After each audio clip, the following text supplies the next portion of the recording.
ગુજરાત એ સરહદી વિસ્તારમાં આવતું રાજ્ય છે અને તેમાં પણ ગુજરાતની દરિયાઈ સીમા ખૂબ વિશાળ છે, જેના કારણે ભારતીય માછીમારો દરિયામાં ક્યારેક બીજા દેશની સીમમાં પહોંચી જાય છે અને તેના કારણે જ આ માછીમારોને પાકિસ્તાનના સુરક્ષા દળ દ્વારા પકડી લેવામાં આવે છે અને ત્યારબાદ આ માછીમારોને પાકિસ્તાનની જેલમાં રહેવું પડે છે। અત્યારે દેશના ઘણા માછીમારો પાકિસ્તાનની જેલમાં બંધ છે અને તેમને છોડાવવા માટે હવે વડાપ્રધાનને પત્ર લખવામાં આવ્યો છે।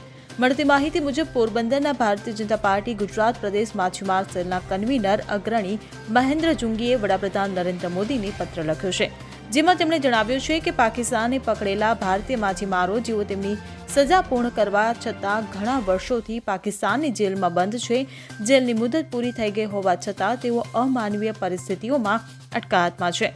તેમના બગડતા સ્વાસ્થ્યના ચિંતાજનક અહેવાલો પણ છે। મહેન્દ્ર જુંગીએ વડાપ્રધાનને વિનંતી કરતા જણાવ્યું છે કે રાજદ્વારી પ્રયાસો ઝડપી બનાવો જેથી તેમને પાછા લાવી શકાય। Bureau report CN24 news. હવે જુઓ દેશ દુનિયાની તમામ ખબરો તમારી આંગળીના ટેરવે।